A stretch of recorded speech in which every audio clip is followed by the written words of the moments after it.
Varicose veins తో బాధపడుతున్నారా? భారతదేశంలోనే బెస్ట్ ట్రీట్మెంట్ అందించే ఏకైక హాస్పిటల్ ఏవిస్.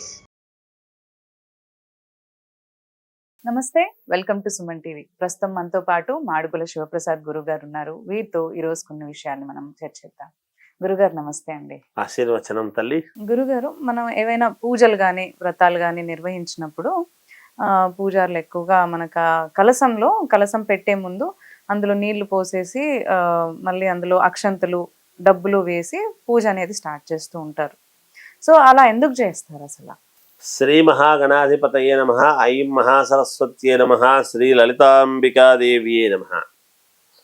కలశము ఎందుకు పెడుతున్నాము అంటే అమ్మ, ఇది ఒక ఆచారం, పద్ధతి, విధానము. ఎందుకు అంటే పూర్వము ఈ దేవుడి పటాలు విగ్రహాలు ఎవరి ఇళ్లల్లోనూ ఉండేటివి కావు. ఒక ఇంట్లో పూజ చేసుకోవాలి అన్నప్పుడు నవధాన్యాలు, కలశ స్థాపన అనేటువంటిది ఒకటి ఉంటుంది. లేకపోయినా ఇప్పుడు ఉన్నా కూడా కలశ స్థాపన అనేటువంటిది చాలా ప్రధాన. కలశం అనేటువంటిది ఒకటి ఉంటుంది. ఏ పూజలు చేసినా, ఏ యజ్ఞయాగాది క్రతువులు చేద్దామన్నా, ఇప్పుడు మీరు చూడండి, ఇప్పుడు తిరుపతిలో బ్రహ్మోత్సవాలు జరుగుతున్నాయి అనేటప్పటికీ కలశ స్థాపన, పృథ్వీకరణము, పుణ్యాహవాచనము ప్రారంభమైంది, పూజ అని అంటారు. కలశ స్థాపన అనేది కలశములో ఏమిటి అంటే జలం. అవి ఏమిటి అంటే పారుతూ ఉండేటువంటి నీళ్లు కానీ, లేదా బావులలో ఉండేటువంటి నీళ్లు కానీ, బోర్ వాటర్ కానీ తెచ్చుకోవాలి. నిలబడినటువంటి నిల్వ ఉన్న నీళ్లు పనికిరావు. అటువంటి జలాన్ని తెచ్చుకొని ఆ కలశములో ఉంచి, ఆ కలశములో ఇప్పుడు మామూలుగా పసుపు, కుంకుమ, కొన్ని మూలికలు, తర్వాత కాస్త అక్షతలు, తర్వాత కాయిన్స్, ఆ తర్వాత మామూలుగా ఈ ఎండు ఖర్జూర పళ్ళు, ఇవన్నీ కూడా వేస్తారు. వేసి మంత్రము ఉచ్చరిస్తూ కలశం అనేటువంటిది పెట్టి కలశ స్థాపన అని చేస్తూ ఉన్నప్పుడు ఒక పద్ధతి ప్రకారముగా బ్రాహ్మణోత్తములచే ఆ కలశానికి సంబంధించినటువంటి ఇది చేస్తూ ఉన్నప్పుడు అనుష్ఠానపూరితముగా కలశ స్థాపనను చేసి కలశం మీద టెంకాయ అన్ని కూడా పెట్టడం జరుగుతుంది. పూర్ణ కుంభం పెట్టి ఒక రవిక మళ్ళీ దాని మీద పరిచి ఆ కలశానికి మనము పూజ చేయటం అనేది జరుగుతుంది. అంటే ఏమిటి అంటే సకల దేవతలను, మనకు ఉన్నటువంటి 33 కోట్ల దేవతలను అందులోకి ఆహ్వానించడం జరుగుతుంది. ఆ కలశంలోని నీళ్ళలోకి కలశోదకములోకి ఆవాహన చేయటం జరుగుతుంది.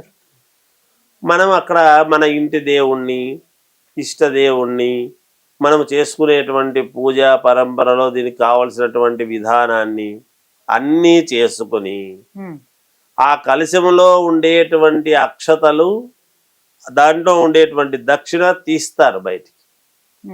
తీసిన తర్వాత అక్కడ ఏమవుతుంది అంటే, ఎప్పుడైతే కలశము మంత్రము ఉచ్చరించి అన్ని చేస్తామో ఆ ధనము మనం లోపల పెట్టుకుంటే కొన్ని వేల రెట్లు పెరుగుతుంది అని ఒక ఇది.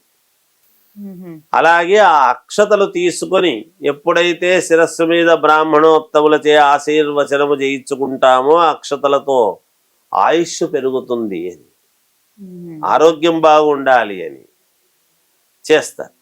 ఈ నీళ్లను ఇల్లంతా కూడా సంప్రోక్షణ చేస్తారు. లాస్ట్ ఇల్లంతా చేయడంలో ఆంతర్యం ఏమిటి అంటే, ఎటువంటి ఇంట్లో నెగటివిటీ ఉండినా, ఎటువంటి దుష్ట ప్రభావము ఉండినా ఈ ఉదకముతో, ఈ నీళ్లతో ఎప్పుడైతే పవిత్రోవా సర్వావస్థాంగతో పివామి స్మరేత్ పుండరీకాక్షము సబాహ్యాభ్యంతర శుచి అని మంత్రము చెప్పి ఎప్పుడైతే ఇల్లంతా చల్లుకుంటామో ఖచ్చితముగా ఆ ఇంట్లో అక్కడి నుంచి నెగటివిటీ అనేటువంటిది పోయి మొత్తం అంతా పాజిటివ్ సంబంధించినటువంటి ఇదే ఏర్పడుతుంది అని.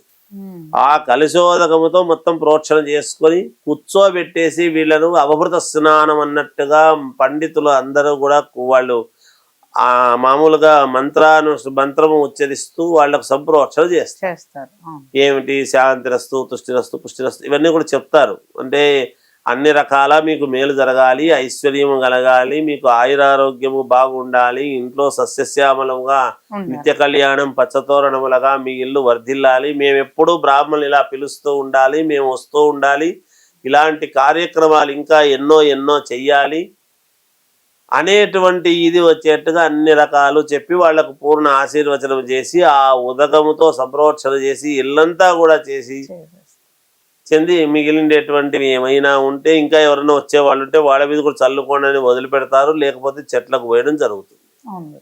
ఆ కలశములో వేసినటువంటి అక్షతలు ఎప్పుడైతే తల మీద వేసుకుంటారో అవి సాక్షాత్తు దైవం యొక్క అనుగ్రహముగా భావించి అక్షతలు మీద వేసుకుంటే మేలు జరుగుతుంది, యోగము కలుగుతుంది, అభివృద్ధి ఉంటుంది అనేటువంటిది అక్షతలు. అందులో వేసినటువంటి కాయిన్స్ అవన్నీ కూడా మనం లోపల ఎత్తిపెట్టుకున్నాము అంటే అంతకు వేల రెట్ల కోట్ల రెట్లు మనకు ధనం వస్తుంది, ఐశ్వర్యం వస్తుంది అనేటువంటి భావన.